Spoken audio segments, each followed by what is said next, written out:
everybody, it's Kelly from Silly Moon Quilting Co. I hope you're doing well today. We're going to talk today about Ruler Bundle B, but there's a bunch of other stuff that we're going to talk about as well. We're going to be talking about how to bring up your bobbin thread. We're going to be talking about what to do with your practice quilt sandwiches when you're done with them. And we're just going to be talking about some of the basic stuff that we kind of gloss over as we go along because we've got lots of new people here, which is awesome. Welcome. I hope that you enjoy this video. I hope that you learn a thing or two if you have some of these rulers already in your toolbox. If you've been around for a while, I'm sure you already do. But if you're new and you're looking for something that is going to work as a great beginner package, this is perfect for you. I hope you enjoy the video. So here we have the three rulers in ruler set B. We've got Cheesy, Jelly, and Rocket. I'm not going to be doing a whole bunch of the basics of these rulers because there's other videos that get into that, and I'll put links in the comment section down below. And then you can see what they actually do or what they were intended to do. But today I thought it would be fun to kind of just show you how I play. I keep encouraging everyone to play with their rulers because you can come up with some really cool designs when you do. Sometimes they don't work, sometimes they do, but today we're going to play with the rulers, and that's it, just play with them. So we've got a blank canvas here, and I want to talk about this for 1 second.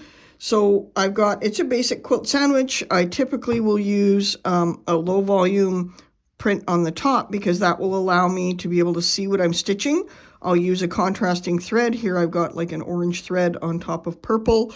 So I'm going to be able to see what my stitches are. So when I'm playing with my rulers, I can see what the design is going to look like and decide if that's something that I like or something that I don't necessarily want to repeat. On the back, I'm using some old fabric that I had that I probably wouldn't use in a quilt. So I'm not throwing it in the garbage. I'm just keeping it and using it on the back of my quilt. I've got batting. This is a great place for you to franken batting or sew your batting together. Little strips and sods that you have that go in the back because it's not going to be in a quilt or anything. So it's not important that you might have a little bit of a seam. And sometimes it's good practice to go over a bit of a seam as well. You don't have to spend the time to piece the top. It just is simply a piece of fabric that you want to be able to see your stitches on. So again, it's something that's contrasting as far as thread. It's going to help you see what you're doing. Now, this is a good way for you to practice your different weights of thread as well. But I do encourage you to, if you're fairly new to rulers, play with the rulers to start with, get comfortable with that, and then change it up to different threads. So maybe a heavier thread or a lighter thread, and figure out what's going to work for you and your machine. So to start with, I have nothing marked on this quilt. If I decide as I go along that I want to, I can pull out my ruler and mark some lines on it for reference lines. For this particular day, I'm not super concerned about whether or not I'm straight because I'm not doing anything with this. This is just solely for me to get some ideas and play with the rulers. It's good to do this to get comfortable with your rulers. It's good to do this to see how they work and where you're better to hold them so that it doesn't shift. You may find once you use the ruler that you want to put your sticky tape in a different spot, and all of our sticky tape comes with the rulers, but you may find that you want to put them in a different spot. And that will come with personal preference as to how you're holding that ruler. So really all we want to do is we want to play. We want to get a feel for the rulers. We want to understand how they're going to work as far as a design. And if we really like the design, then it's a good idea to make note of it, either by sketching it out in a notebook or taking a picture of that design and then putting it in a file on your phone or on your computer so you can re-access it with enough notes on it for you to be able to repeat the design. So if you're using Jelly and you're using Cheesy and you're using the 1/2-inch circle, you want to make sure when you take the picture, you say Jelly left side or right side or sketch it out so you see it. A lot of times what I'll do is I will actually lay the ruler on top of my design so that I can see, and it'll remind me how that all goes back together and what size circle I used, what line markings I used, etc. So I do really encourage you to play with your rulers and try them different ways. And I've talked about this over and over again. I think I mention it in every video because it really is important to get comfortable with them. And yes, we're working on a small piece now, but if you become really comfortable with the design on a small piece, it makes it easier than trying the design for the first time on a larger quilt. So if we start with a small piece, then we can expand to a larger quilt and repeat that design as we go along. Okay, so we're going to start with, let's start with Rocket, the basics. A simple design, and a lot of straight edge rulers, right, will do the same thing. So if you don't have Rocket, you can do this with a lot of straight edge rulers.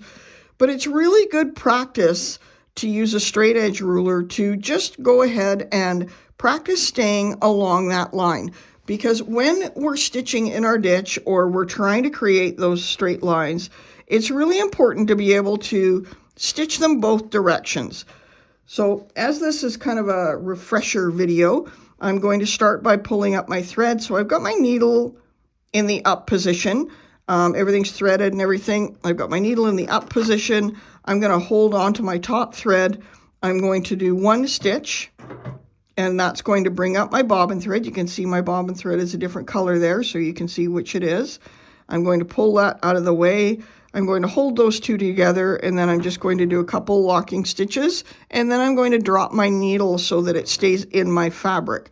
Now you can, at this point, if you want, trim these, and I usually would, just to get them out of the way. I'm just going to move them to the back for now. Just kind of gets them out of the way. You want to make sure you don't trim them too short, though. You want to still keep them long enough that if you bury your threads, so if after you finished your quilt, you want to bury your threads, you want to make sure that this tail is long enough for you to be able to put it in a needle and slide it through the layers of your quilt. I'm not getting into that today. There's lots of videos by other people that are more competent about that than I am. But if you do, you want to make sure you leave this tail long enough that you can bury your thread.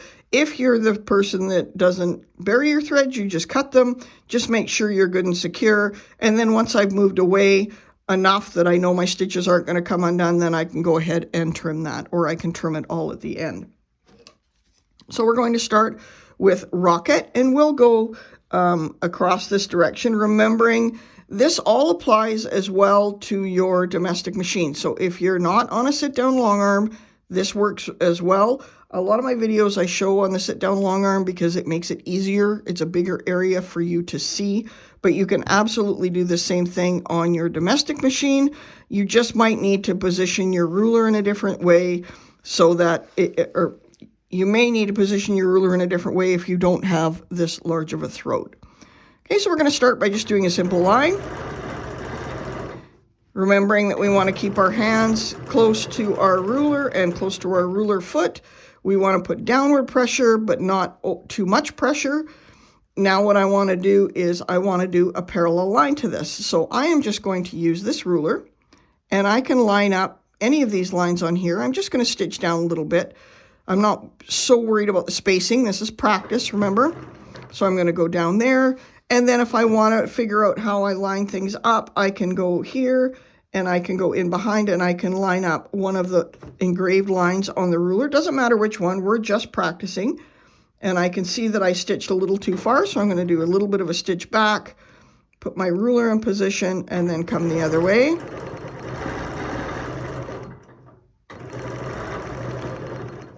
So we're starting just by some simple straight lines. Again, using our lines on our ruler to create the spacing that we want, right? So I'm not going to do too much of that. I think that's pretty self-explanatory. So then the other thing we can do with our Rocket is we can create some lovely little curves. And when you're stitching in an area, use the lines that you've already stitched, or use the lines that are your ditches to line things up. You don't always have to mark everything. You just want to make sure that you're lined up. So I'm going to go here and I'm going to do right to the tip of this. I don't want to go around that corner. I just want to go to the tip. And then I'm going to come back the other way.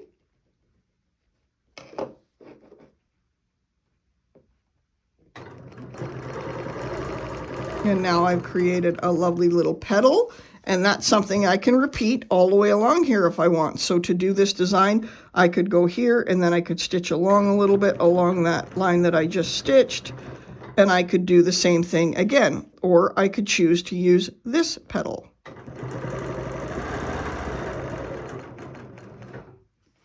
So I've got two different options there for sizes.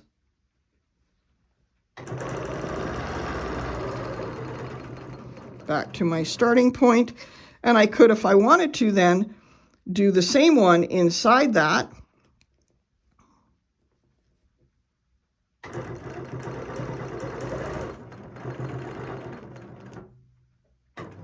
And if I wanted to be super particular to do this design, I could have a center line marked here.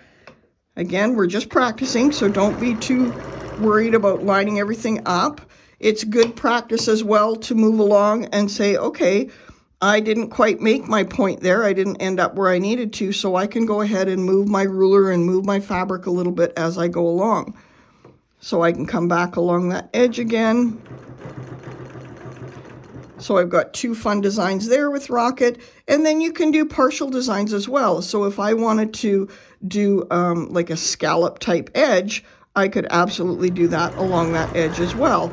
So I could do my scallop, and then I could just keep going along. So this would work great in a border or a sashing. You would probably want to, at this point, make sure you had a straight line so this remained the same as you went along. And then I can easily go make a distance spacing here. And again, if you wanted the spacing to be exactly the same, you could bring in the spacey ruler that has all of these indentations, which is perfectly spaced, every one. But I could then go ahead and create a nice scallop border or scallop design all the way across my quilt. And if you line everything up, then you'll know that everything works perfectly. But we're just getting some rough ideas so I can create a nice scallop design across my quilt. So once I've done my scallop design, there we've got a few different designs right away. With Rocket, we can do cross-hatching, etc., etc. So I've got a few different options there with Rocket to come up with different ideas. So then I can combine them where here I've got this little wavy area. I can come back and get my center if I had actually measured this, which I didn't because we're practicing, and that's fine. I can then bring my cheesy ruler in, lift it up, and I can put this in now. But we're going to use the smaller one, and I kind of want to just center it a little bit in there. And again, we're playing, we're creating ideas, we're figuring out how that ruler works. So then I'm going to go back because I want to continue doing a row of those circles. And I'm going to do one circle and then a half circle to let me come back. And as long as I hold my ruler nice and flat, I can continue on doing that lovely row of circles. And I'm just going to move this ruler kind of in that curve.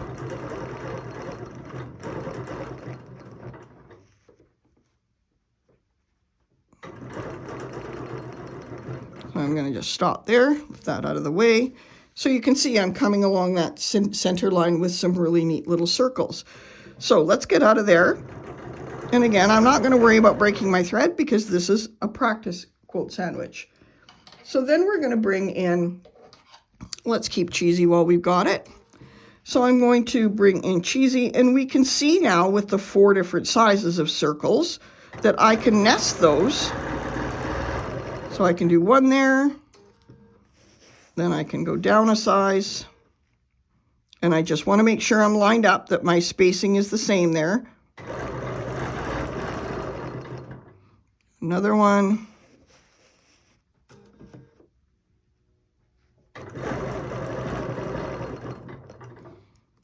And another one, all the way down. So the 4 sizes of circles will nest within each other. And if you line them up well, you'll be fine. Oops. So you can see there I've got my lovely little 4 circles that have all nested together. And you can then carry on. I could do, if I started with a small one and then I ended up with a large one, I could carry on and keep doing the same design all the way down a border or do it randomly through the quilt. I'm going to bring in jelly now. So I can now use jelly to create a bit of a design. We're going to bring it out here just a little bit so I have a starting point.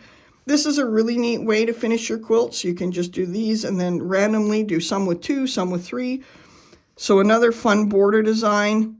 We're just going to go here, and I'm going to do one little loop, and then I'm going to bring in cheesy again.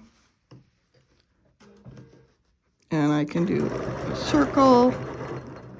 And then while I've got my ruler like this, if I want this circle to be a little more organic, I can just bring this in here like this, and I can use the ruler to hold my fabric and bring it back out to that starting point by adding a little bit of free motion in that circle, and that's totally fun too.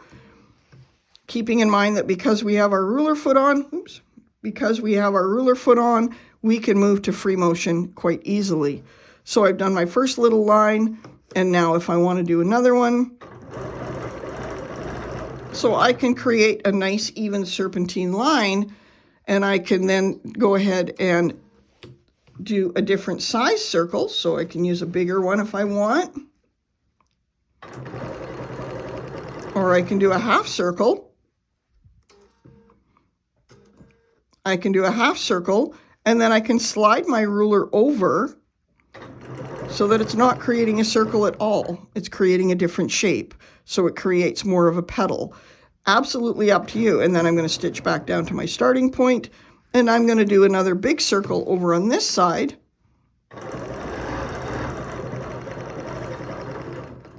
Got a big circle, and then I'm going to switch and do a smaller circle inside there.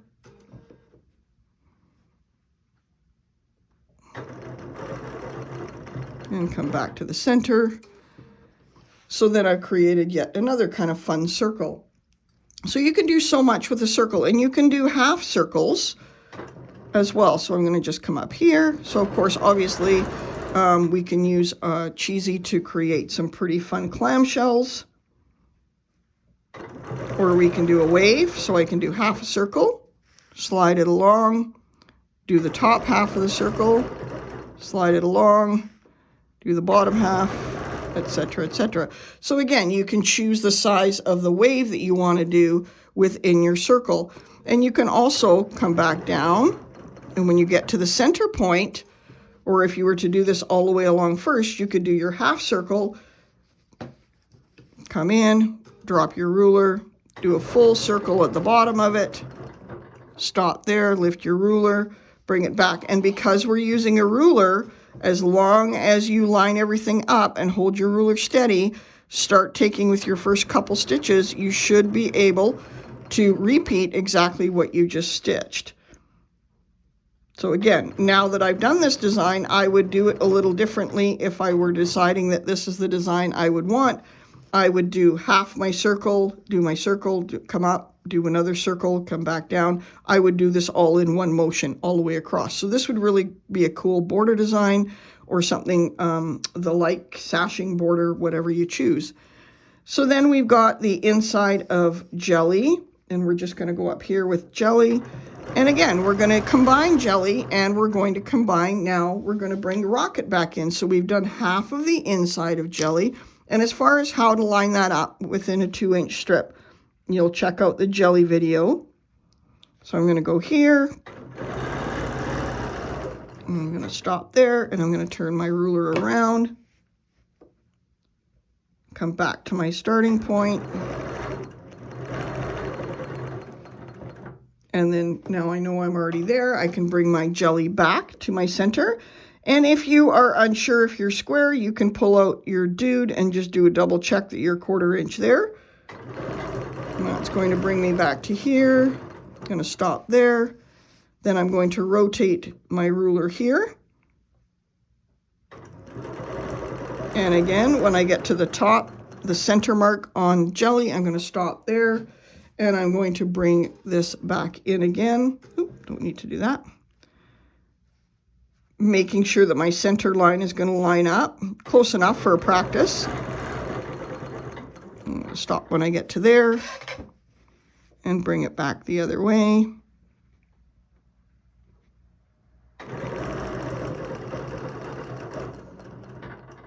And then bring jelly back in and finish that loop.